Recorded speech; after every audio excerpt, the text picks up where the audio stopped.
I never thought I'd be the guy who got cheated on. I always considered myself a good husband, someone who did everything right.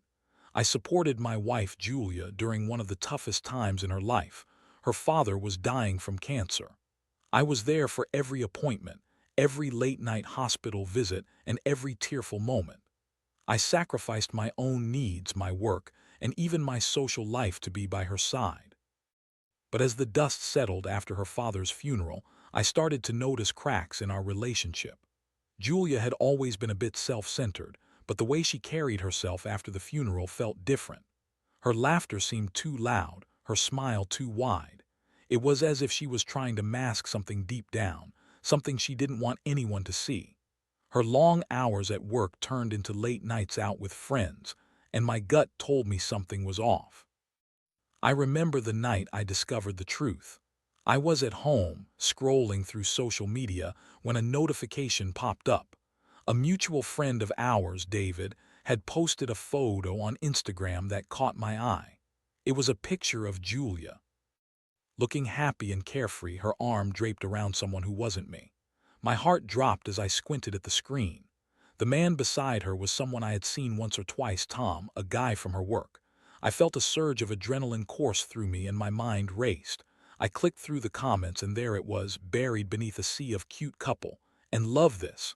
David had commented, "Glad to see you're moving on, Julia." My heart sank deeper. Moving on, what was that supposed to mean? I confronted her that night and it felt surreal, like I was stepping out of a dream and into a nightmare. When Julia walked in, I couldn't hold back my anger. I threw the phone on the table and demanded explanations. Her reaction was what shocked me the most. Instead of the shame or guilt I expected, she laughed it off. "Oh, it was just a silly night out," she said, rolling her eyes. "You know how everyone gets after a funeral. We were just blowing off steam." I pressed her hard, but she kept spinning excuses like a pro. She claimed Tom was just a friend, that I was being paranoid. "You've been so distant since my dad died," she said, flipping the script. "Maybe you're the one who needs to look in the mirror." How dare she? I had given everything to her and now she was turning this back on me. The emotional impact was a whirlwind. I felt like I had been punched in the gut. The anger was sharp, but what followed was a dull ache of betrayal.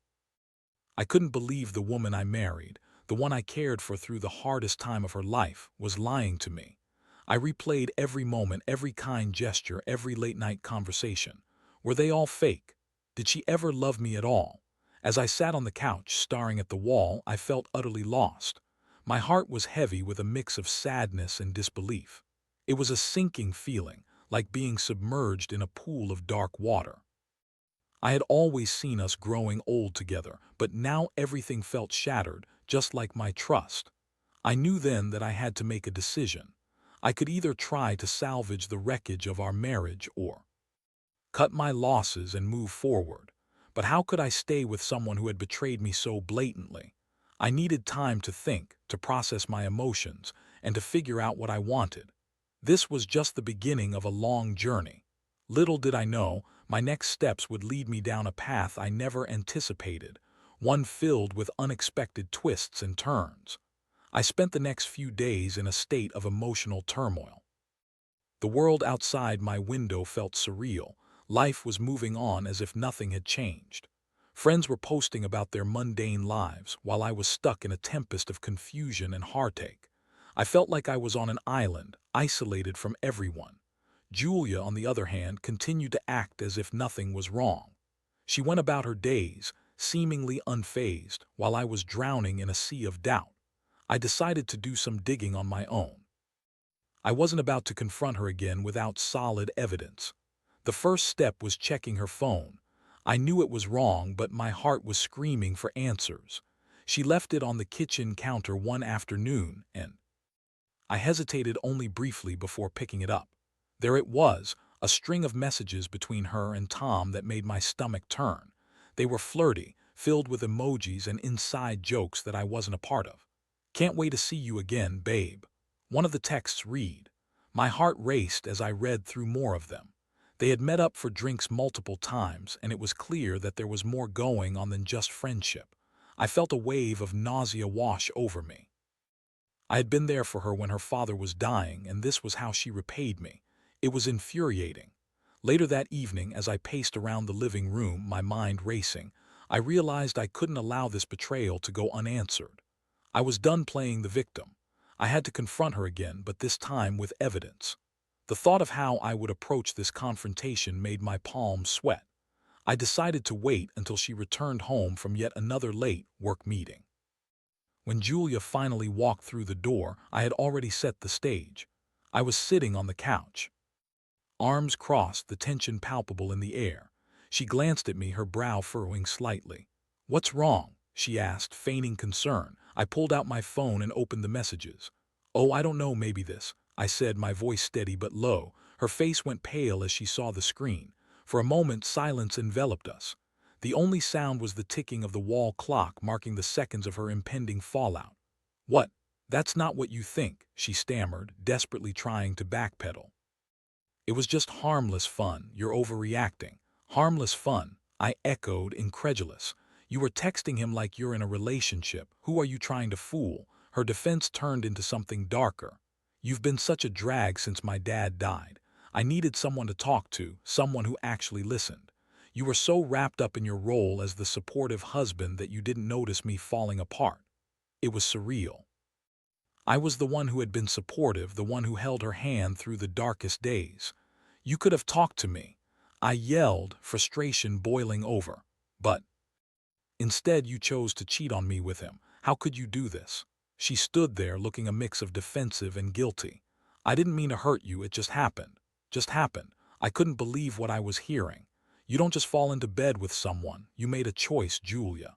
The emotional impact of this confrontation was overwhelming. It felt like a dam had burst, and all the hurt, anger, and betrayal flooded out in a torrent. I wanted to scream, to throw something, to make her understand the depth of her betrayal, but all I could feel was my heart racing and my hands shaking. In that moment, I realized I wasn't just angry. I was also deeply sad. Sad for the love I thought we had, sad for the memories that would now be tainted by her infidelity. It felt like I was losing not just my wife, but also the life I had envisioned for us. I was at a crossroad. Should I fight for this marriage, or should I walk away from someone who didn't respect the bond we had? My mind was a whirlwind of thoughts, and I knew that whatever decision I made next would change everything. The confrontation had opened a Pandora's box, and now I had to decide how to respond to this betrayal. As I looked at Julia, standing there with her defiant expression slowly crumbling, I realized I was done being the victim of her lies. The next steps I took would be my own. They would be filled with heartache, but they would also be filled with a newfound strength I didn't know I had. I had to reclaim my life, with or without her. In the aftermath of that explosive confrontation, I felt a mix of clarity and confusion. Julia stood before me, her once confident facade now cracking under the weight of her lies. It became painfully obvious that our marriage was on the brink of collapse. I had spent days tossing around the idea of what to do, but now it felt like that decision was being thrust upon me. As the evening wore on, I decided to give her a chance to regain some composure. I refused to let my anger dictate every action I took. I needed to think rationally, so I retreated to our bedroom and tried to collect my thoughts. I couldn't help but replay the events of the last few weeks, the laughter we once shared now feeling hollow. I yearned for the intimacy we had lost, only to recognize that it had been replaced by betrayal. When Julia finally came to bed, her eyes were red and the tears had begun to flow. "I'm so sorry. I didn't mean for any of this to happen," she said, her voice trembling. "It was just a mistake. I know I messed up, but please, we can work through this." Her pleas fell flat. I wanted to believe her, but the sting of her betrayal was still fresh. "How can I trust anything you say now? You've been lying to me for weeks," I replied, my voice steady, though my heart was pounding. "I'll do anything to make it right," she insisted. "I'll cut him off. I'll prove to you that I can be the wife you deserve." But her words felt like just another layer of deceit, a last-ditch effort to salvage what was left of our marriage. I needed to think about my own feelings and what I really wanted.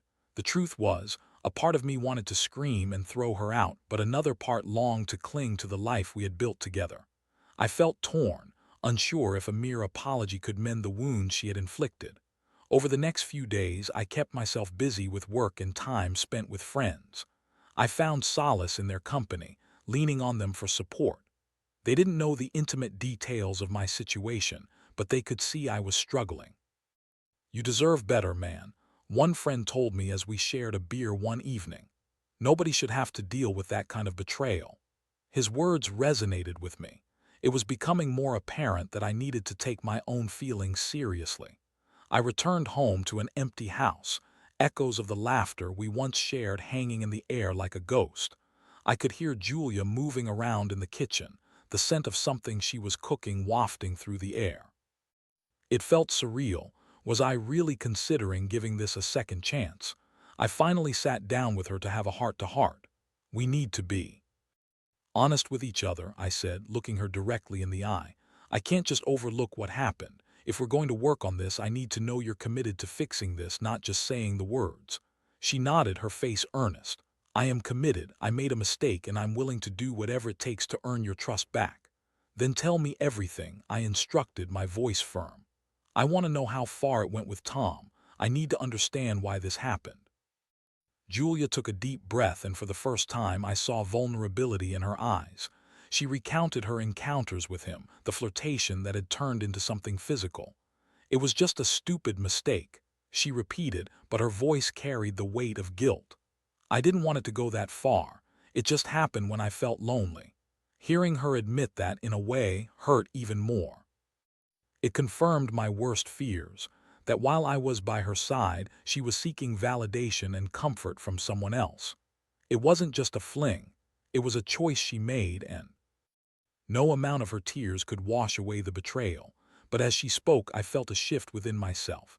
I realized I was standing at a crossroads. I could either wallow in my hurt or take control of my life. "Julia, I need time to think," I finally said. "I need to decide if I can move past this or if it's time for me to walk away." Her face fell. The disappointment was palpable. "I understand," she replied, her voice barely above a whisper, "but I hope you'll choose to stay." With that, I took a step back, both physically and emotionally. I knew this wasn't going to be easy, but I had to prioritize my own well-being. I needed space to process everything, and the healing process would take time. I couldn't deny the deep disappointment I felt, but I also knew I had to give myself the chance to reflect on what I truly wanted in my life moving forward. With every moment of reflection, I grew more aware of my own strength. The decision wasn't just about Julia, it was about me reclaiming my life from the shadows of betrayal. I wasn't just a victim, I was a man with choices, and I intended to make them wisely. The next few weeks would bring challenges. The emotions were raw, and the weight of my decision loomed over me. However, I knew I was ready to face the next chapter of my life, no matter where it led. After that pivotal conversation, I decided to take a step back from the chaos. I moved to the guest room, giving Julia the space to reflect on her actions and me the opportunity to think clearly. The silence was deafening, but I welcomed it. It was time for me to focus on myself and gather my thoughts without the constant reminder of our shattered marriage. I filled my days with work and evenings with friends, leaning on their support more than ever. Each time someone asked how I was doing, I felt a mix of sympathy and subtle curiosity. I would tell them I was working through some stuff, the vagueness of my explanation allowing me to dodge deeper questions. But inside, I felt as if I was on a roller coaster. One moment I was angry, the next sad, and then surprisingly calm. Julia tried to reach out, but I kept my distance. She would text me, "I'm sorry," or "Can we talk?" But I needed time. I didn't want her apologies to color my judgment. I had to find clarity in this fog of betrayal. One night, as I sat on my bed, I decided to go through the messages again. But this time, rather than looking for more evidence of her infidelity, I focused on what I wanted moving forward. Days turned into a week, and I could see how desperate Julia was becoming. She would knock on my door, ask if I wanted to eat dinner or just sit in silence. The tension was palpable, but I remained steadfast in my decision to clear my head. It was hard to ignore her pain, but I knew allowing her back in without proper introspection wouldn't serve either of us. Then one evening, while I was out grabbing some dinner, I ran into David, the mutual friend who had posted that fateful Instagram picture. I could see the concern etched on his face as he approached me. "Hey man, I heard about what happened. I'm really sorry," he said, a mix of empathy and awkwardness in his voice. "Thanks," I replied, trying to keep my emotions in check. "I'm still processing everything." "What are you going to do?" he asked, genuinely interested. I paused, unsure how to articulate my thoughts. "Honestly, I have no idea. There's a part of me that wants to try to work it out, but another part just feels betrayed beyond repair." David nodded in understanding. "You deserve to be happy. Whatever you choose, just make sure it's what's best for you." His words struck a chord, and I realized that I hadn't been thinking about myself for a long time. I had been consumed by Julia's needs, her father's illness, and now her betrayal. It was time to put myself first for once. The next morning, I woke up with a renewed sense of purpose. I couldn't just float through this situation. I needed to make a decision. As I made my morning coffee, I felt the weight in my chest lessen a little. I took a deep breath and knew that I needed to have another conversation with Julia. When we finally sat down together, I could see how puffy her eyes were from crying. "I know you've had time to think," she began, her voice trembling, "and I really hope you can find it in your heart to forgive me." I held up a hand to signal her to stop. "Julia, I'm not here to discuss forgiveness right now. I need to be honest about how I feel." She nodded, her expression turning serious. "Okay, I'm listening." "I'm hurt, angry, and confused," I started, letting my emotions flow. "But I also recognize that I've been putting your needs ahead of my own for too long. I don't know if I can just go back to the way things were, even if you cut him off. The trust is broken, and rebuilding it won't happen overnight." She looked down, tears welling in her eyes as she absorbed my words. "I understand. I messed up, and I would trade anything to go back in time and change it." I took a deep breath. "I think I need to focus on myself for a while. I want to explore my own happiness outside of this relationship. It's not that I don't care about you, but I need to prioritize my well-being." Her face fell, and I could see the devastation wash over her. "So, you're saying you want to end this?" "I think it's time for us to separate," I replied, trying to keep my voice steady. "I need to figure out who I am and what I want without the weight of this betrayal hanging over me." The silence that followed was heavy. I felt a mix of relief and sadness. I was finally taking control of my life, but it was painful to see the hurt in her eyes. "I never wanted to hurt you," she said, her voice barely above a whisper. "I know," I replied, "but you did, and now I need to heal." It was a hard conversation, but it felt right. I had finally made a decision that was for me, and even though there was a sense of finality in the air, it also felt liberating. I was setting boundaries, reclaiming my autonomy, and stepping into my own truth. That day marked a turning point. It was time to seek a new chapter in my life, one that was free from the shadows of betrayal. I was ready to confront the future, whatever it might hold. In the weeks following my decision to separate from Julia, I felt a mix of emotions. There was relief, guilt, and a sense of newfound freedom. I moved out of our house, which felt both strange and necessary. The first few nights in my new apartment were surreal, almost like I was playing house in someone else's life. The walls felt bare, the air stale, yet it was a space that belonged to me. With the separation, I found myself revisiting old hobbies I had neglected. I started cooking again, something I once enjoyed but had let fall by the wayside while caring for Julia and her family. I experimented with different recipes, invited friends over for dinner, and gradually filled my life with laughter and good company. One evening, I hosted a small gathering, and it felt like a breath of fresh air. We shared stories, laughed until our sides hurt, and I felt a warmth I hadn't experienced in a long time. In that moment, surrounded by friends who genuinely cared about me, I realized that I was starting to heal. But there were still moments of darkness. Occasionally, I'd find myself staring at my phone, contemplating whether to reach out to Julia. I felt guilty for enjoying life without her, and the memories of our happier days lingered like an unwelcome guest. I missed the intimacy we used to share, but I reminded myself why I had made this choice. I needed to reclaim my happiness and rediscover who I was outside of our marriage. In one of those moments of contemplation, I found myself at a coffee shop, flipping through a book on self-discovery. It was there that I met Sarah. She was sitting at a nearby table, engrossed in her own book, a warm smile lighting up her face whenever she glanced up. Our eyes met, and something clicked. We struck up a conversation, which quickly spiraled into an engaging discussion about our favorite authors and life experiences. It was refreshing to connect with someone who didn't carry the baggage of my past. Sarah was funny, insightful, and refreshingly honest about her own life challenges. As we chatted, I felt a spark of something I hadn't felt in ages, the thrill of possibility. After exchanging numbers, I left the coffee shop feeling lighter, and for the first time in a while, I looked forward to what the future might hold. As I began to see Sarah more frequently, I was cautious. I wanted to make sure I was moving forward for the right reasons, not just jumping into another relationship to fill the void Julia had left. But every time I spent time with Sarah, I found myself smiling more, laughing easily, and feeling a sense of hope that I thought had been extinguished.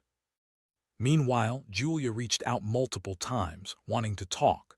I ignored most of her messages, but there was one that struck me. She asked if we could meet to talk about everything and find closure. A part of me wanted to meet her, to discuss what went wrong and why our marriage had collapsed. But another part of me knew that such a conversation could dredge up feelings I wasn't yet ready to confront.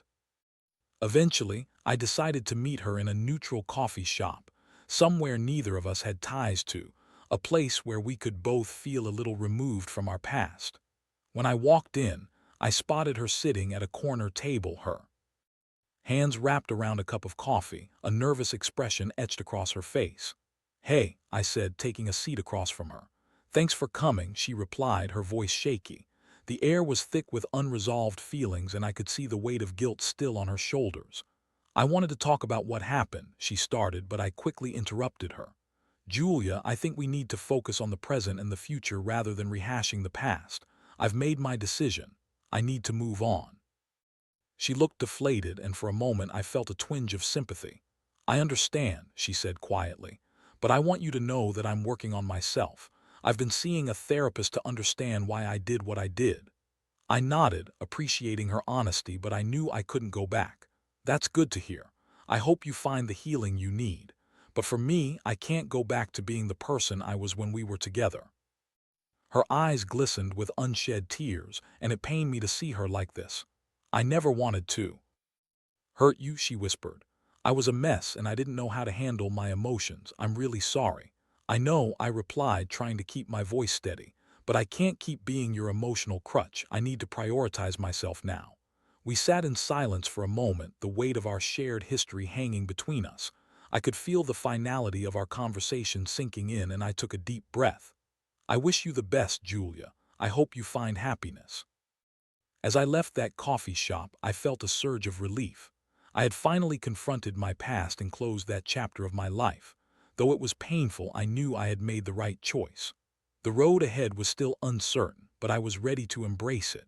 With Sarah by my side, I felt a sense of hope blossoming. I was ready to explore new possibilities and redefine happiness on my own terms. It was my turn to reclaim my story, and I was determined to write it well. As the days turned into weeks, I found myself sinking deeper into this new chapter of my life. I was focused on rebuilding myself, and surprisingly, it felt exhilarating. With each passing day, I felt lighter, shedding the weight of my past like an old skin. Sarah and I continued to see each other, and our relationship blossomed. It was refreshing to share laughter and experiences without the shadows of betrayal looming over us. Sarah had a genuine warmth about her, and she was patient with my process of healing. I found comfort in her presence, and slowly I began to let my guard down. One evening, as we walked hand in hand through the park, I felt a sense of peace wash over me. The sun was setting, painting the sky in hues of orange and pink, and I realized just how much I had missed this kind of intimacy. We stopped by a small pond, and I watched as ducks glided across the water. It reminded me of simpler times, and I couldn't help but smile. "Do you ever think about what brought you to this moment?" Sarah asked, breaking the comfortable silence. "Honestly, I do," I replied, looking into her eyes. I think about my marriage and the heartache, but more importantly, I think about how far I've come since then. It was a painful lesson, but I learned what I needed in order to grow. She nodded, a knowing smile gracing her lips. It's incredible how sometimes the hardest experiences lead us to the right path. After a moment, I turned serious. I want you to know that I'm taking this slow. I'm not rushing into anything, and I appreciate your understanding. I get it, she reassured me. I think it's wise to take your time. We're building something new here, and it deserves the chance to grow at its own pace. As our relationship deepened, I started to feel a sense of hope that I hadn't experienced in a long time. I could see a future filled with possibilities, one where I could be happy and fulfilled without the baggage of my past. But the echoes of my previous relationship still lingered at times. Occasionally, I would receive texts from Julia, sometimes apologizing or asking how I was doing. Each time, I felt a mix of sympathy and resolve. I knew that I had made the right choice, but I also recognized that her journey was her own, and I couldn't carry that weight anymore. One evening, I decided to respond to her. "I appreciate your messages, Julia. I'm doing well, finding happiness in my new life. I hope you're continuing on your path to healing too." Her reply was quick, and it struck a chord. "Thank you for your kindness. I'm working on myself every day, and I hope you find all the happiness you deserve." Reading her words, I felt a sense of closure. It was as if I had finally finished a chapter in a book that had consumed so much of my energy. I was done with the pain of betrayal. I was ready to turn the page and embrace the story that was unfolding before me. As the summer turned into fall, I found myself in a comfortable rhythm. I was exploring new interests, spending more time with friends, and growing deeper in my relationship with Sarah. We would go on little adventures, hiking trails, and discovering quaint cafes. I felt vibrant and alive, eager to embrace every moment. One afternoon, as we sat on a park bench sharing a picnic, I turned to Sarah and said, "I want you to know how much I appreciate you being in my life. You've shown me that love can be genuine and fulfilling." Her expression softened, and she reached for my hand. "You deserve all the happiness, and I'm glad to be part of your journey." In that moment, I realized how far I had come. I was no longer defined by the betrayal of my past. I had reclaimed my happiness, found new love, and learned the importance of self-worth. The experience with Julia had been painful, but it ultimately led me to a place where I could thrive. As we watched the leaves fall gently to the ground, I felt a sense of gratitude wash over me. Life had its ups and downs, but I knew that I was now equipped to face whatever came next. With Sarah by my side, I was ready to embrace love without fear. The weight of betrayal finally lifted from my shoulders. I had learned that sometimes, the endings we fear can lead to the beginnings we never knew we wanted.